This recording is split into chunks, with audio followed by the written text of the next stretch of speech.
and thank you for joining me today for this virtual advanced training session from PCC. We are going to cover front desk essentials and best practices. My name is Kate Taylor. I have been with PCC since 2017. I'm an account team coordinator and client advocate. So what are the goals of today's session? We're going to learn the importance of the front desk and their roles and responsibilities. We're going to dive into the best practices for the front desk staff and their management. And we're going to go over some practical application tips, tricks, and tools in the PCC EHR. And if you are joining this session during a live virtual advanced client training, you will have a breakout Zoom session at the end for some live question and answer. So of course, we will be diving into some best practices and essentials. I have organized those into the pre-visit tasks, as well as the day of the visit and end of day tasks and oversight. I hope that your takeaway from this is really one that empowers front desk staffers who are watching this in understanding the vital role that you play in the practice's success overall. So what are the goals of a front desk that's employing best practices? Certainly, first and foremost, we want really excellent customer service. Pick whatever analogy you prefer. You are the face of the practice, the heart of the practice, the soul of the practice, but it really cannot be understated how important all your individual interactions with the patients and families are in creating the type of culture that you want for your practice, whether that's on the phone, in person, during check-in, during checkout, you name it. So while one is providing all this excellent customer service, there needs to also be attention to the following sections or responsibilities of a front desk staffer. We certainly want folks generating clean claims. Now, when I refer to a clean claim, I am saying that all of the demographics, whether it's the patient's name, age, date of birth, address, relationship to the insurance subscriber, you name it, what plan they have, that is all accurate and up to date and correctly entered in the system to, of course, avoid unnecessary errors down the stream, which could lead to claims being delayed or rejections from payers, and of course, potential loss of income. We also want folks at the front desk to increase time of service payments. You have the greatest opportunity with the families at the front desk to collect copays, as well as outstanding personal balances or fees of any kind. And all of that is to say, if you collect at time of service, you will reduce the amount of collections after the visit overall. And certainly we want folks staying busy. Now, you may hear me say that or read that and say, oh my gosh, we're so busy.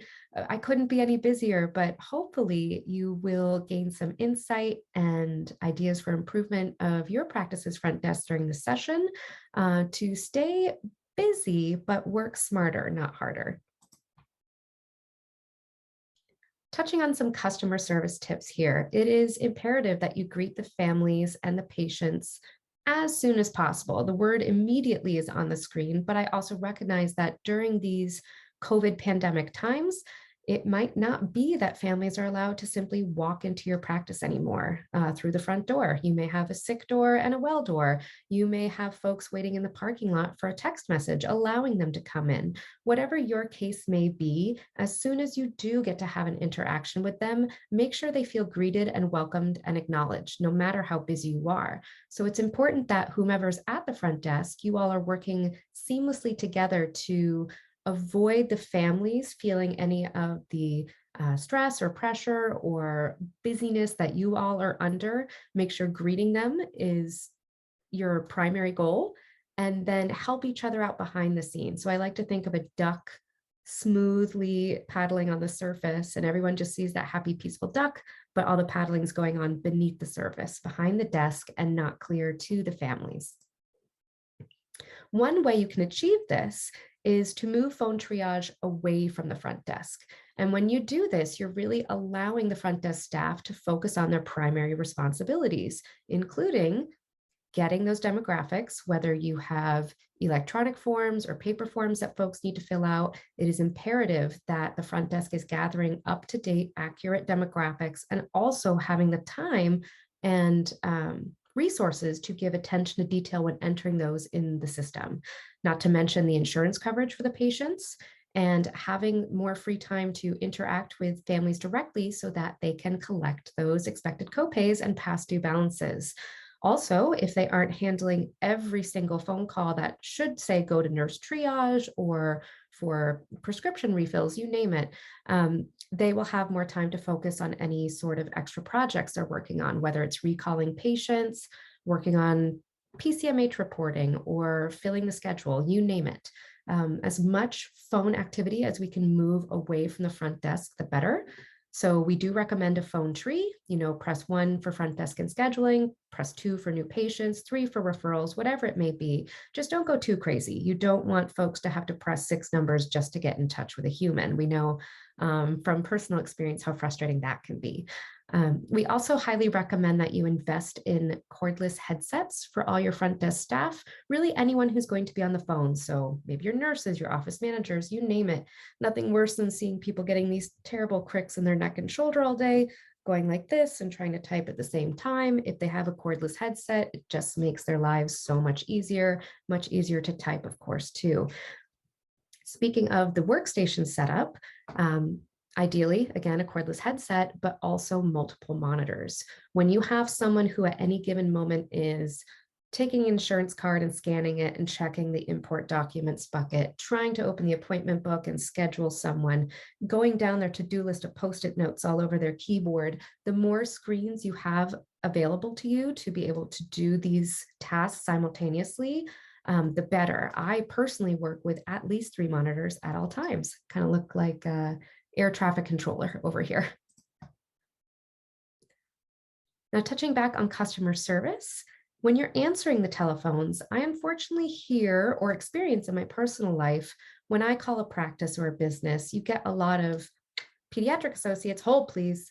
You haven't even been able to say hello to this human. You haven't been able to express why you're calling. You're just immediately put on hold. Now, I know the reality of the situation because I've been to many pediatric front desks during go lives and follow-ups, you name it. And they're just busy, busy, busy. But take the moment to tell folks, thank you for calling us. Thank you for calling, say, pediatric associates. This is Kate. How may I help you? Allow them to get a few beats into the discussion and then let them know, I apologize, I'm going to have to put you on a brief hold, or transfer them to the correct party, whether it's the nurse's line or the billing department. It's just a much better welcome than immediately putting them on hold before they even get a chance to speak. More on customer service, especially in relation to Hipaa. We want folks discussing any significant billing issues, or not even significant, just sensitive ones, in private. The last thing you want to do is embarrass a family at the front desk when they need to say, go on a payment plan, or their financial situation has drastically changed. So we recommend having at least one billing staff member with an office close to the front desk.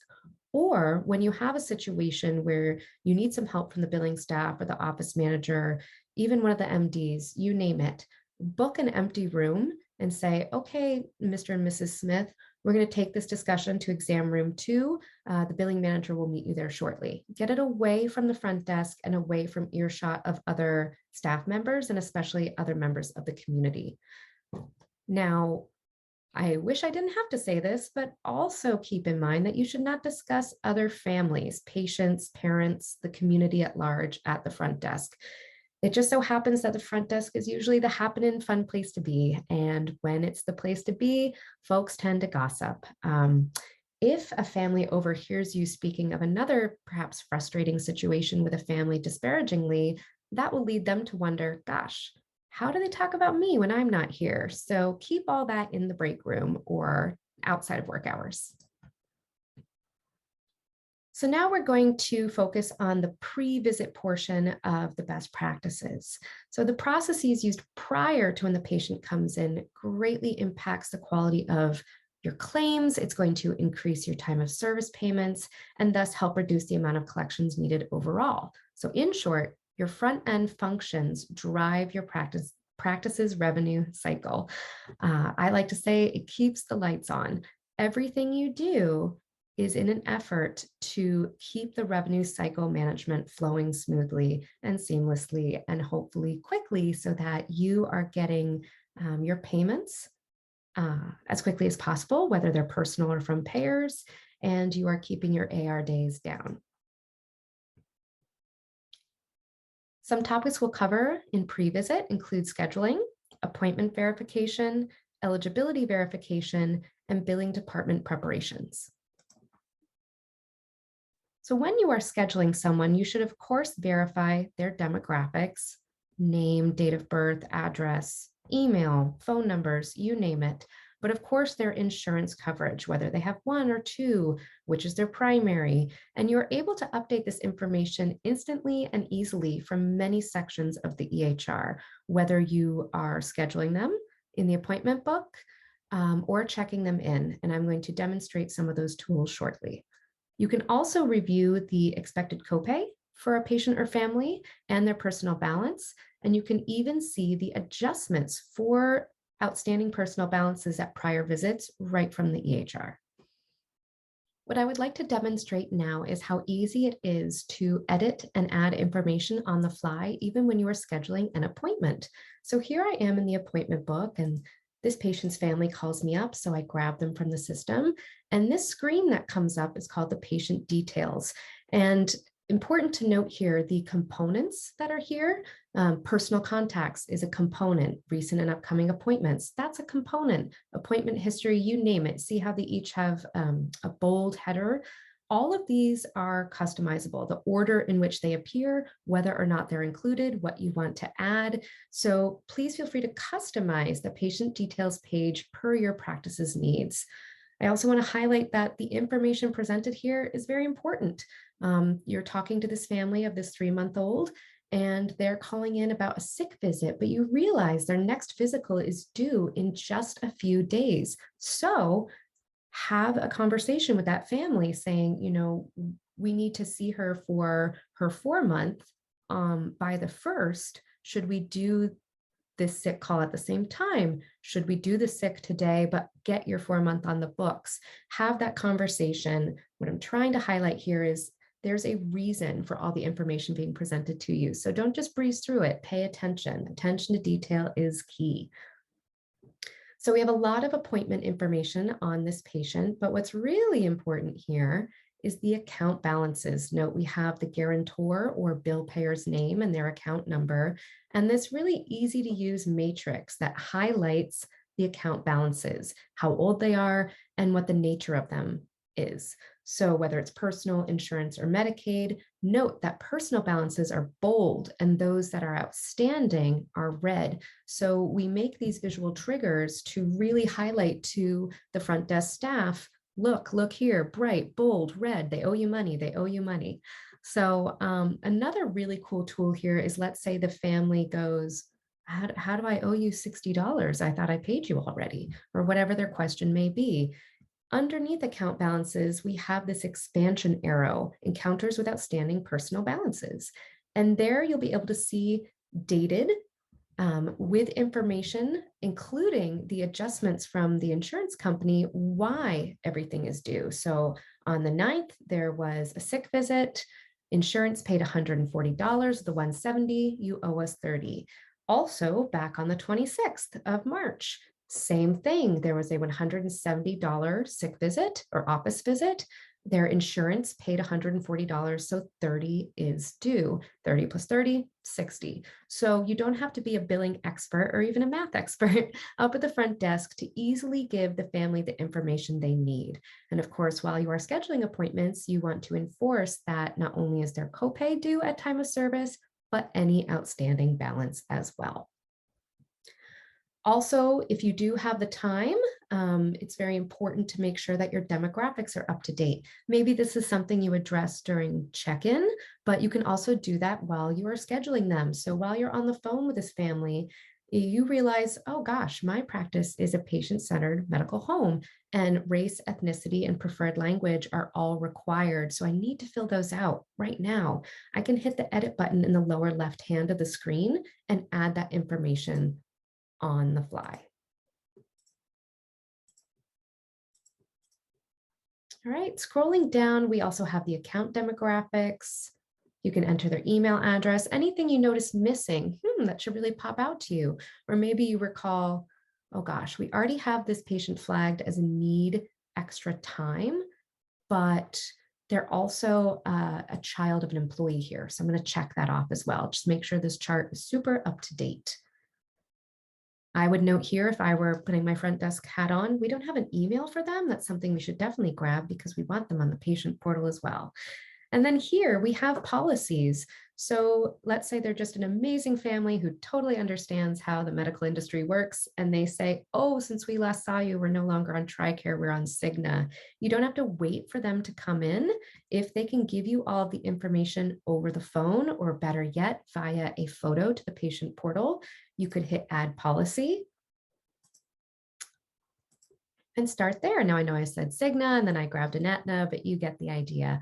You can enter all the information and verify it when they come in person, because not only are you telling them to arrive early, wear a mask, wait outside, bring their copay, bring their insurance card, or they can't go in the exam room. I wish we were that now.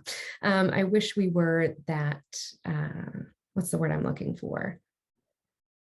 Good at enforcing policies. It is amazing how many folks show up without their insurance card, but they somehow got there with their license and their other credit cards intact. What I'm trying to say is, when you're on the phone with a family, this patient details page serves as reinforcement for all the things you need from the family. So again, you're on the phone, you're scheduling this appointment, you should be mentioning all your practices, essential policies, and financial policies. But I would say 100% of the time, you certainly want them to pay their copay. You want them to bring their insurance card. You want them to arrive on time or early. So this would also be the time in the conversation to enforce all those.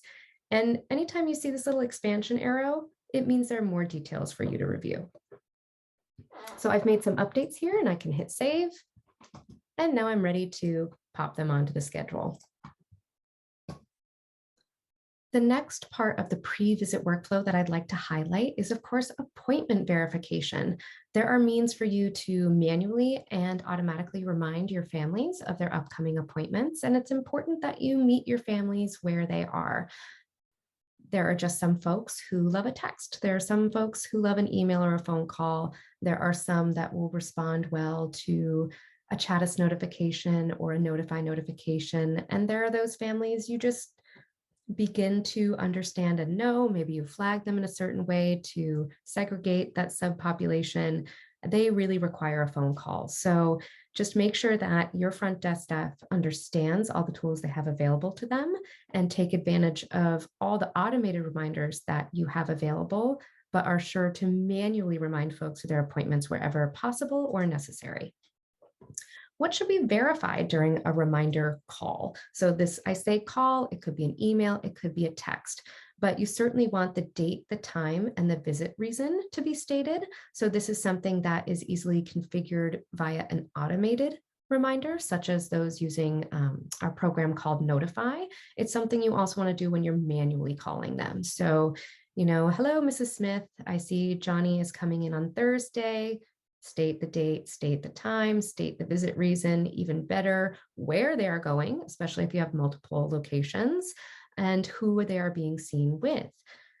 Now, even better, you'd want to verify their insurance plan, who the subscriber is, the start end date, you name it. That's not something that can automatically do, but there are means in the automated notifications to add what we call a trailer message, where you prompt them with some of your policies, such as you must come with your insurance card, you must arrive 15 minutes early, sick visits go to this door, well visits go to that door, you must wear a mask, or when you arrive, go to the parking lot. We will text you when your exam room's ready. Whatever it may be, just know that even with the automated means to contact folks and notify them of their upcoming appointment, that you can add some custom language in addition to the basic date, time, visit reason, etc.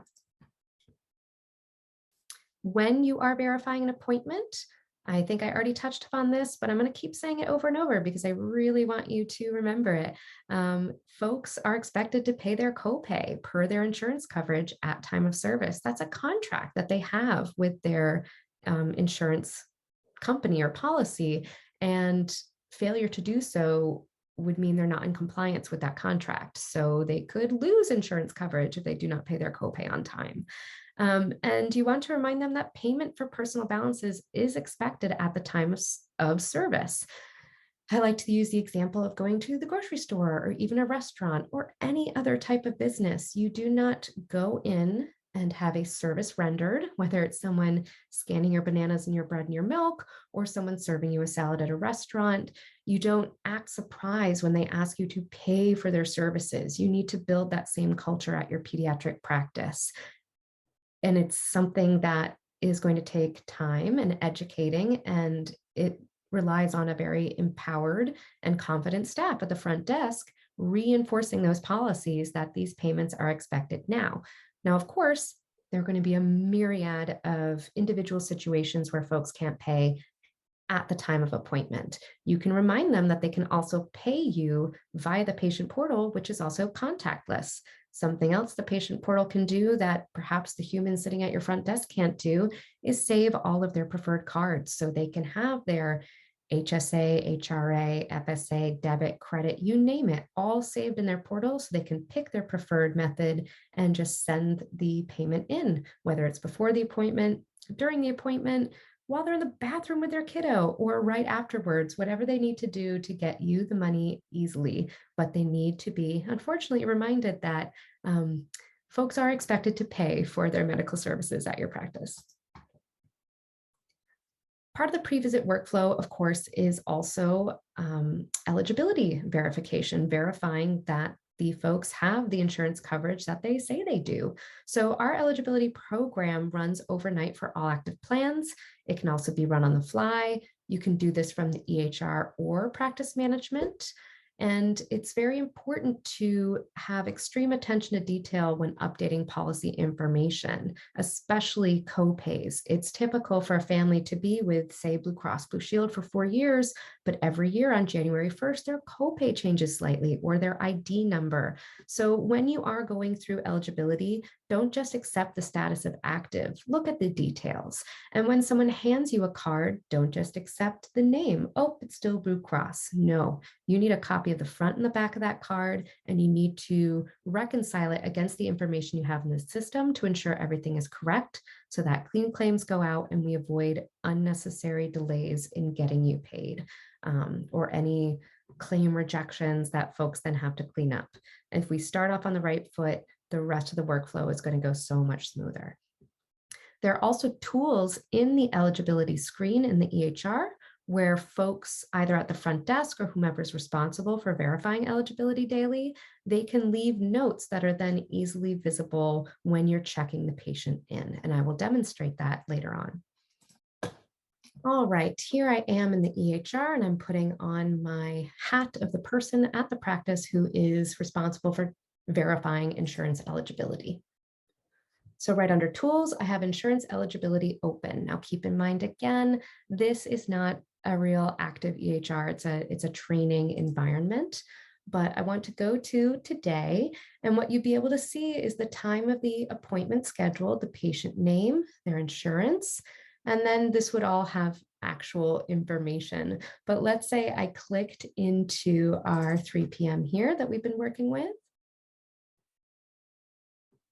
Right at the top, eligibility notes.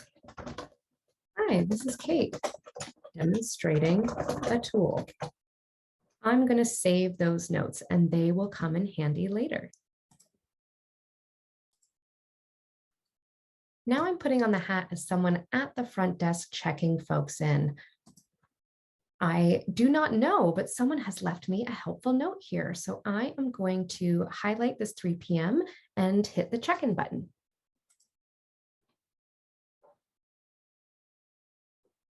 Important to note here, just as with the patient details, this ribbon of components, as we call them, are customizable. So you can change the order of these, what's included or not. Maybe you want forms at the top, maybe you want policies at the top, but all of that can be customized to your needs. But what I want to highlight here is that while I'm checking in this family, I am able to go down to policies and see the eligibility notes from the person who was verifying. Hi, this is Kate demonstrating a tool, but I could have put in something like, Unable to get verification automatically through the system, please call TRICARE before checking them in or while checking them in, or open up the TRICARE portal or ask the parent for the card so you can verify that we have all the information correct on the front and the back. Whatever it may be, just a really simple, easy, powerful tool to keep communication open between the billing department or whomever is responsible for verifying eligibility and the individual folks at the front desk who are actually checking the families in. So, given how much the front desk deals with billing related matters and gathers information that is crucial to the revenue cycle management, there needs to be some billing department preparation and cross training and open communication with the front desk. It's essential that the front desk understands basic information about patient insurance plans. Some of these can greatly impact scheduling. For example, if they have Medicaid, you have to book their well visits at certain intervals, or else the entire visit could be rejected by Medicaid, which would then land the family with an astronomical and unexpected bill, for example. So it's important to understand those implications. Of course, the front desk should know which insurance companies you do not accept so that they can let folks know whether they're calling in as a potential new patient or looking to be scheduled. Important to let them know as soon as possible, I'm so sorry, we do not accept that insurance plan. And of course, keep that list posted and up to date. So when you do sign a contract with a new insurance, you need to inform the front desk and update their resources. Also essential that the front desk understands your financial policies inside and out. They're the ones who are going to be reinforcing it the most to your families, in addition, of course, to the billing team and whatever policies you have around outstanding balances. For example, a family could have a very high deductible plan and they could owe up to, say, $5,000. Now, you may have a policy that says outstanding balances are due at time of service, period. But what if that balance is $800, $900, $1,200? This is common with newborns. You need policies in place that are understood and reinforced by the front desk. Maybe there is a minimum, like $100 or a percentage of the outstanding balance that is expected in those cases. Another great tool for billing department preparation or cross-training collaboration with the front desk is having a daily huddle. We have daily huddles at PCC. I meet with my team every morning at 9:45 a.m.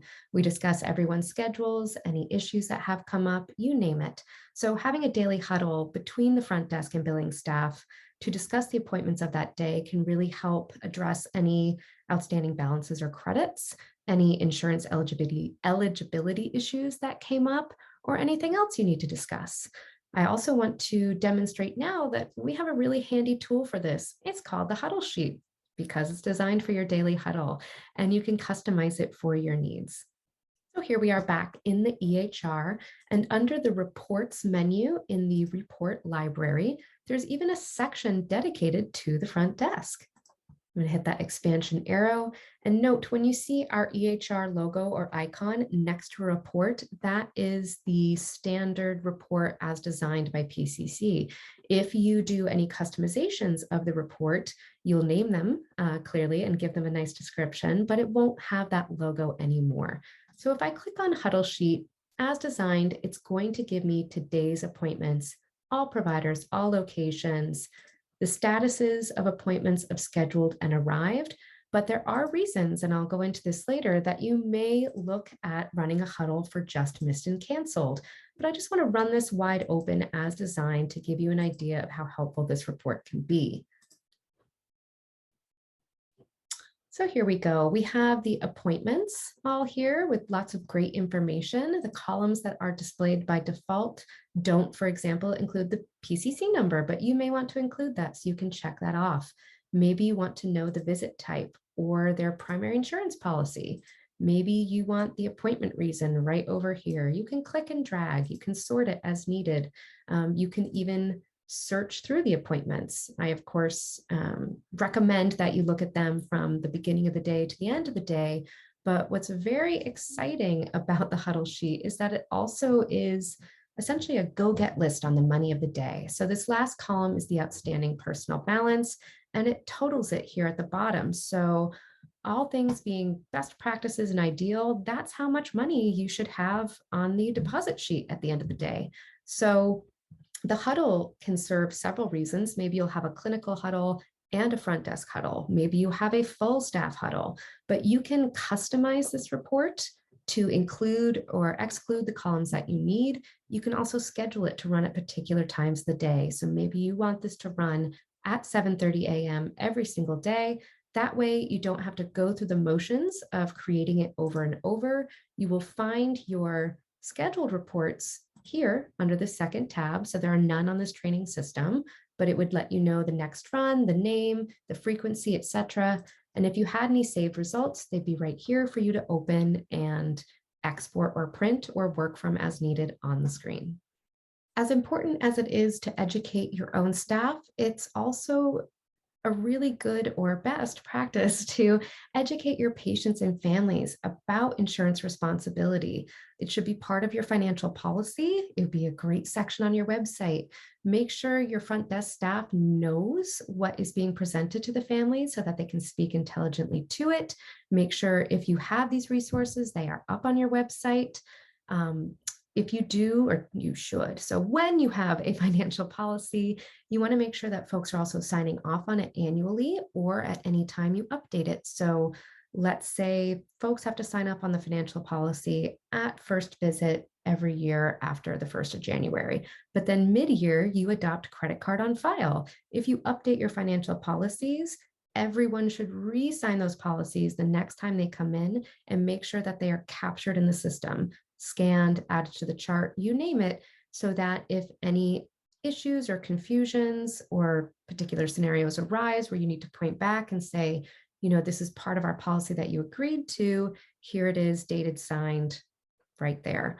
So if you don't have a financial policy, I know it can be a bit daunting to go down that road of creating one from scratch. PCC has resources to help you there. And our community, the PCC community, is a forum or board, a forum among all PCC clients where folks frequently post questions and concerns and share. Sharing is caring. Folks put up amazing resources. So let's say you want an example of a good financial policy or a great patient portal policy, or I'm trying to hire a new MA or a front desk staffer and I'm looking for a great job description. All of those resources have come up on PCC community frequently. So don't forget to use the community when you are looking to improve your processes, policies, procedures, you name it. There are all sorts of other pediatricians out there going through the same struggles, looking to use the same best practices. So it's great to crowdsource and see what folks are doing that are helping them be successful. So moving along from pre-visit into the same day visits, we're going to talk about scheduling again and verification. Yes, you should do insurance eligibility even on same day visits. You may have to call the payer. You may have to go to their portal. You may be able to use our system. Whatever it is, you still want to do it even for a same day sick or new patient. Now, how about those reminders we were talking about? You have an appointment coming up. Yep, even if it's the very same day. Now, automated reminders may have already run for the day, so you need to manually remind them, but it's still important to remind them because it's not just saying, hey, your kiddo has this appointment at this location with this doctor for this reason at this time. We touched upon this earlier. What are your additional policies that you want to communicate during verification, whether they are related to COVID-19 with mask requirements, whether it's going to a different door or arriving 20 minutes early, whatever it may be, you still want to send that messaging to the family, whether it's a phone call or using direct text or the patient portal. You want to get that information in front of them as soon as possible prior to their visit.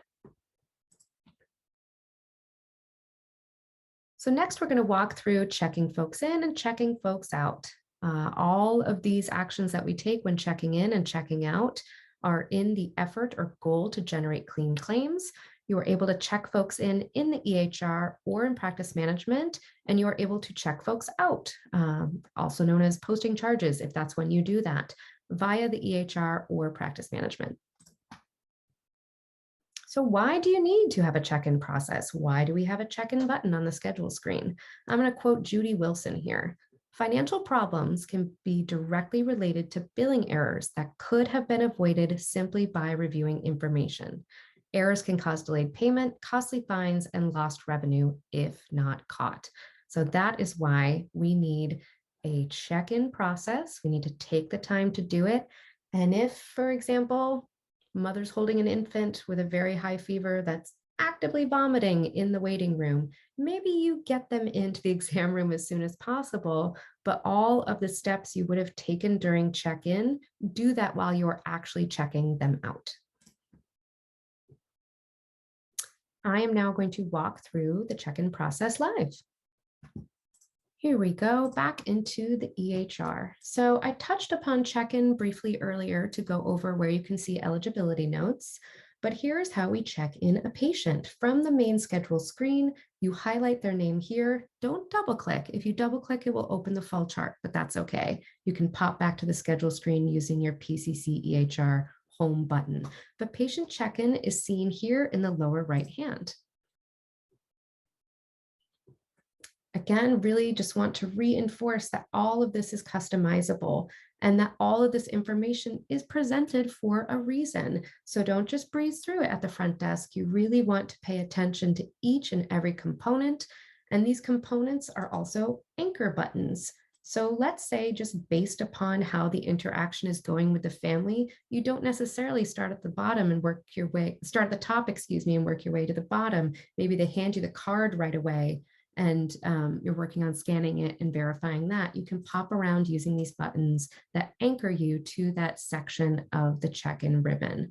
So again, all sorts of information in front of us about the patient demographics, and we are already in edit mode when we are checking someone in. So if I needed to add a suffix here or add their school information, you name it. In this testing environment, for example, these are two custom components, consent for telehealth and travel history.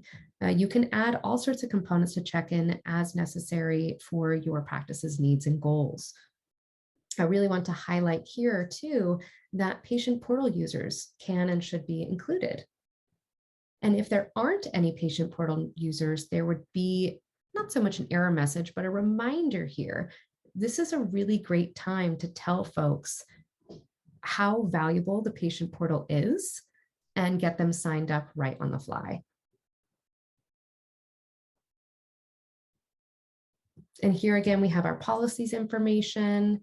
If we needed to update that, it's so easy.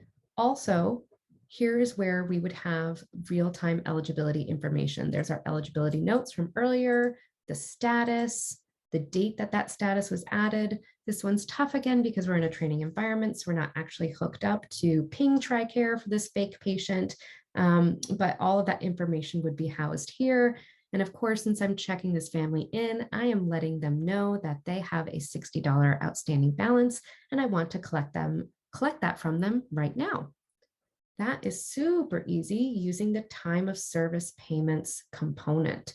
So notice, expected copay will always show. So this is important, again, touching upon the cross-training of the front desk with the billing department.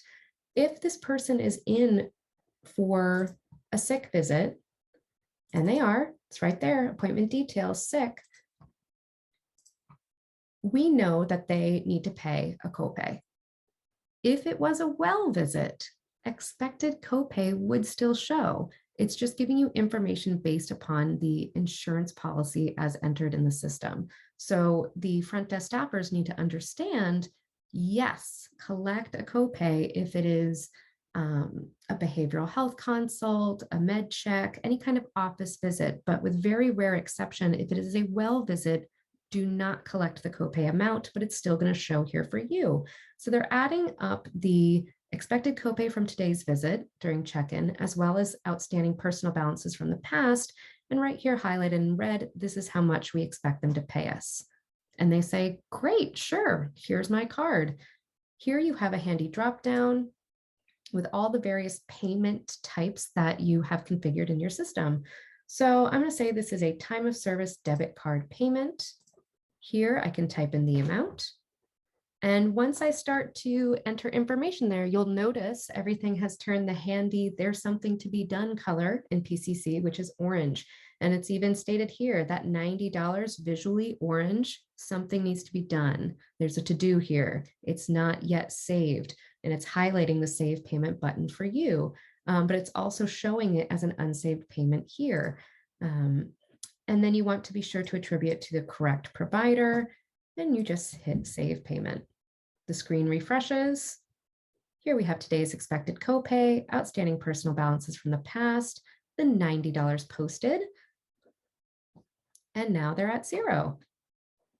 And you can print them a receipt. I could print it to the EHR if this was configured and just make it available in the portal, or I can of course print it to my actual local printer and hand it to the family, either way. Now let's say for the sick visit, we're going to need some sort of school excuse note. That's why it's great to have forms during check-in. So I could click on that form and generate it and print it off for the family, all right from check-in. Some other important notes I want to highlight about the checking in process and demographics. I often hear while on site folks saying things like, "Has anything changed since we last saw you?" Or "Are you still on Pine Street?" And they just go, "Uh-huh." Keep in mind, they can't see what you see on your screen. So it's better to have some sort of documentation that they need to sign off on so they can literally see, "Oh, that's what you have in your system. That's not how you spell my last name." Or, "Oh, actually, we used to be at apartment 7F. Now we're at 9B. So it's just very important to have that attention to detail. Has anything changed since? If they don't know what you're looking at, how do they know if anything's changed? Everything could have changed. They could have been divorced and moved, but they're so busy focusing on their sick child, they're forgetting to express any of that to you. So again, having a demographic sheet that they sign off on is a great best practice so that they are looking at the information exactly as you see it and can say, "Oh my, no, that's incorrect. That's not correct. That's incorrect. Update those, please." Or even better yet, they sign off saying it's all correct, and then something comes up down the line where there's an issue at hand, and you can say, "Well, you signed off and said this was all the proper information." I know things can get kind of hairy with blended families or divorce situations, so the more you have documented, the better. Now, touching back on Hipaa again, I actually gave one of those bad examples out loud. "Are you still on Pine Street?" That's personal information. So instead, prompt the family to say, "Would you please verify your address?" This is again, if you're doing it out loud. When you ask them to do the stating of the personal information, it's then up to them whether or not they'd like to jot it down, verify something on a form, use a quiet voice, or shout their phone number and email at the top of their voice. But we just want to make sure that there is a sensitivity and attention to the fact that you're within earshot of other people and they're expressing private information. So giving them the tools to either do that on paper discreetly, digitally even better, or prompt them to say it however loudly or quietly they'd like to. Some other good prompts, what's the best number at which to reach you? Do you prefer emails, text, or both? This is especially important when it comes to getting everyone signed up for the patient portal. We now have the ability to designate whether or not a user wants to receive an email alert of, say, a new message or document being available, or a text alert. Some folks prefer email, some folks prefer text. It's important that we meet your families where they are and have those tools available to you. I want to highlight some details in the eligibility process of check-in that require attention. One of those especially is the relationship code, whether it is child or self. For example, a patient who has Medicaid, their relationship to the insurance subscriber is self, it's themselves. This is an error we see, an avoidable error that comes up quite a bit that leads to claim rejections. And conversely, when the family has private insurance, whether it's Cigna, Aetna, Blue Cross Blue Shield, you name it, it's usually child. They are the child of the person who has the insurance coverage. So when you are going through the policy information and the insurance eligibility during check-in, make sure you, of course, look for any eligibility notes. Make sure that the eligibility has been verified, and that will be date, time, and user stamped, but also keep a lookout for that relationship bit, because that is a frequent error that we see that could be easily avoided. So I believe I touched on this before, but I'm going to state it again because it is so important. When that family hands you the insurance card, which you have told them to bring ahead of time, you don't want to just glance at the name and say, all is well. You want to review all the details at every single visit. And I know you're thinking, Kate, it's going to take a lot of time. Well, it takes even more time to have rejected claims and loss of revenue down the road. So get that card at every visit. Of course, if mom came in Monday and then again on Thursday with a different sibling, she's probably all right. But every other visit, you want to grab that card, you want to scan it, and you want to have it on file. You want to check. Again, great attention to detail. Has the policyholder or the ID number or the group number changed? Has the copay changed? Is the address we have on file for this particular flavor of Blue Cross Blue Shield correct? All of that can be verified on the card. And again, the relationship is crucial. It's a common error that is easily avoidable with attention to detail. So I discussed this a bit during my live demonstration of check-in, but it's extremely important to understand the expected copay presented on the screen versus the proper copay amount that you would actually take, especially if it's a well or a sick visit. If it's a well visit, you're not collecting a copay. There are very rare exceptions to that rule. If it is a sick visit, you should absolutely be collecting a copay. And even better yet, they're already handing over some legal tender. So bring up any other personal balances. It's so easy to collect personal balances during a sick visit because they already owe you a copay. Now, some best practices on how to communicate this to families. I hear a lot of, would you like to pay, or did you know? They should already know. They should already know they have a copay. They should understand their insurance policy. But let's say they absolutely don't. A really great way to present that information to them is saying, your copay is only $15 today. It's all about how you frame it. Not, did you know you have a copay due? Just say, hey, your copay for this visit, only $15. How will you be paying that today? So again, changing the actionable language from, do you want to pay us for the services we give you? Or did you know you owe us money? Say, how will you be paying your balance today? Starts off a much better conversation, because then they understand you know that they owe you money and you're expecting to collect that money right now. So how will you be paying, or your copay is only, are two great ways to start that conversation. I highly recommend, if there are folks at the front desk who are uncomfortable with these financial conversations, that you role play with them and get them more comfortable with those trickier financial moments where people may be more reticent to hand over the cash. But again, these tips and tricks I've seen really turn around collection rates at front desks. We discussed high deductible plans before and HSA accounts. If you do have families with these, be sure that you have the expected balance payment structure well documented, well understood by your staff, and signed off on in your financial policy by the families regularly.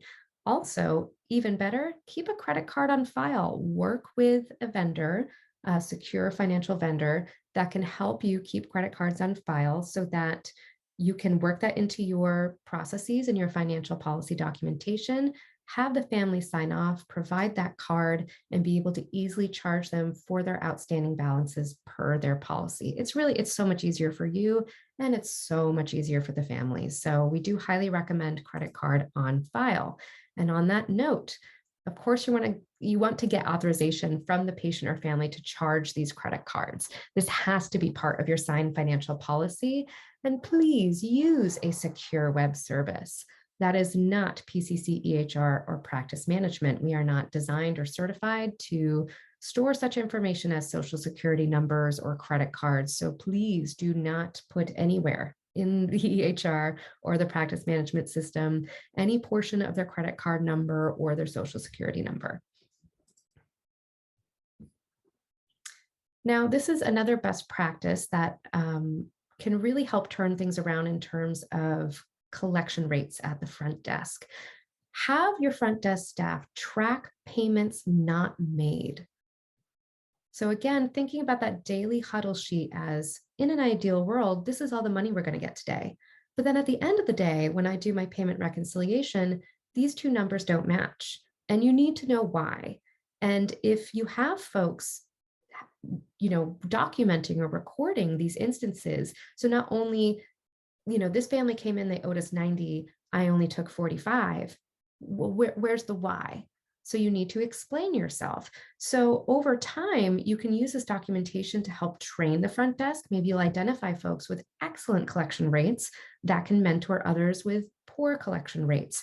Maybe you need to do some of that role playing I was mentioning, how to respond to patients and families who aren't willing to pay at time of service. Another process I see a lot of practices employing is considering a billing fee. So let's say their expected copay was $25 and they didn't pay it. You tack on a fee saying, per our financial policies that you signed off on and your insurance coverage contract, you owed us this money at time of service and you didn't pay it. So now you're going to owe us $10 or $20 or $25 more to pay for this billing fee, the resources you are using of ours to chase you down for this money that you already owed us. So these all serve as tools to educate and train your communities to do the right thing and pay you at time of service. And if you have folks at the front desk being held accountable and tracking when and why they aren't getting the money or getting the payments, you can identify trends and address those. Maybe there's something going on with a particular staffer or a particular family or a particular insurance plan, whatever it may be. If you don't have the information, you won't know how to address the issue at hand. So we highly recommend you have the front desk staff track the payments not taken and also know why they were not taken at that time. All right, so still in the day of the visit, we're going to talk about checking out. You certainly want to schedule the next appointments. You want to address any missed appointments or account for all visits from the day. We're going to talk about some end of day tasks as well as the importance of proving out.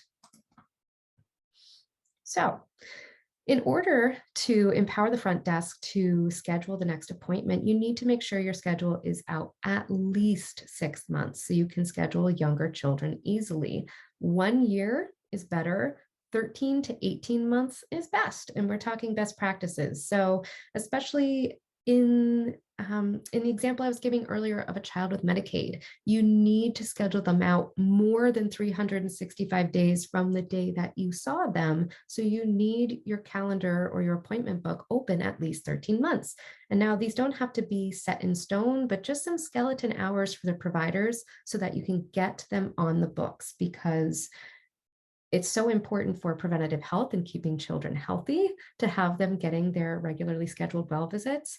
It's also where you all make your most money, is in recalling children for their well visits. So everyone wins when you have your appointment book ready to be filled out at least a year in advance. I know I wrote at least 6 months, but I'm going to say at least a year. So at the end of the day, you also want to track any missed appointments. For example, you may charge a missed appointment fee. This should be part of your financial policy and folks sign off on that so that they're not surprised. But I want to note here that I'm going to share in my resources slide some research that PCC has done on this topic. We have found that charging a missed appointment fee does not necessarily mean your no-show rate is going to decline, but that doesn't negate the fact that it's a great source of revenue for you as well. So you need to track the missed appointments either way, whether or not you charge a fee. And then you certainly want to make it clear if anyone on staff is responsible for calling that patient or their family to reschedule that missed appointment.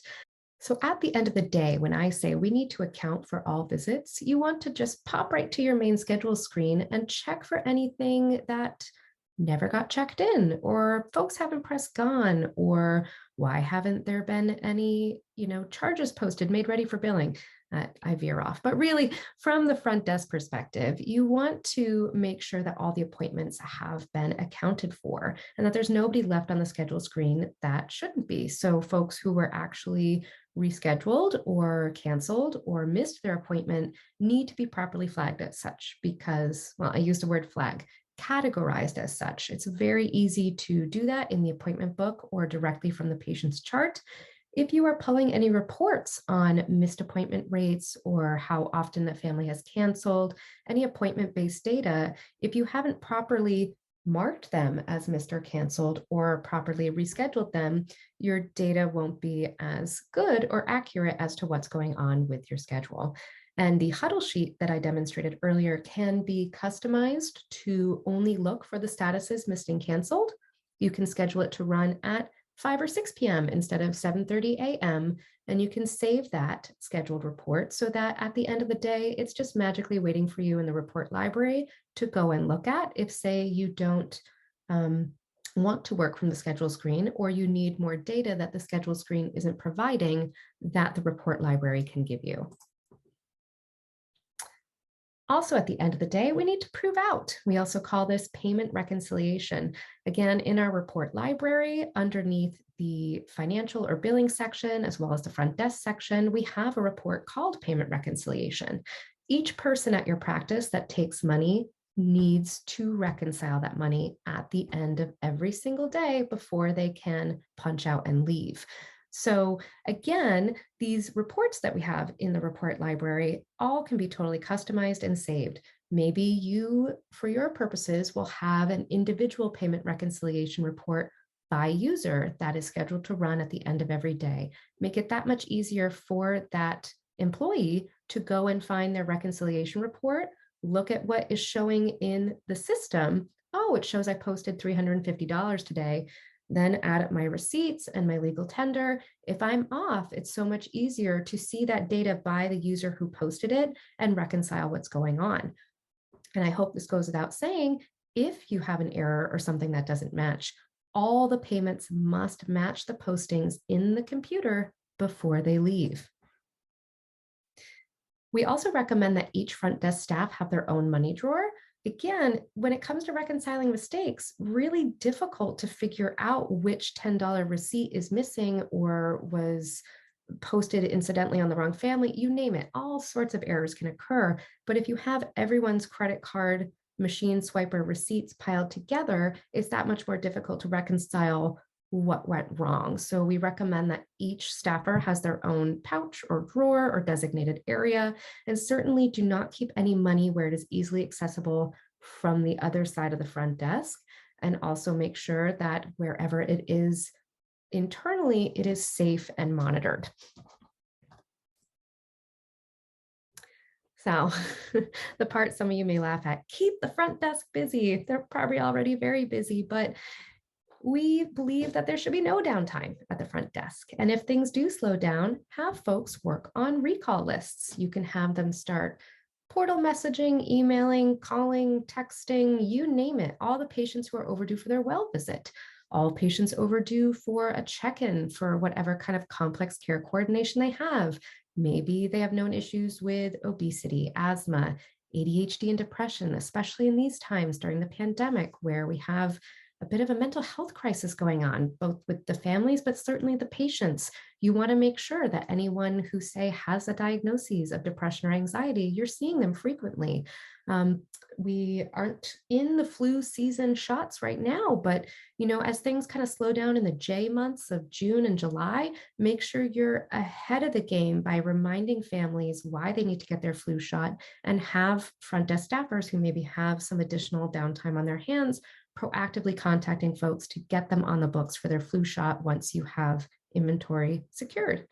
And I recommend that you incentivize these projects. Folks should be rewarded for great performance, for exceeding the expectations and going above and beyond. Of course, to exceed or not meet expectations, their expectations must be clearly set and reinforced. That is why, going back to the beginning of this presentation, a daily huddle keeping everyone on track is so important.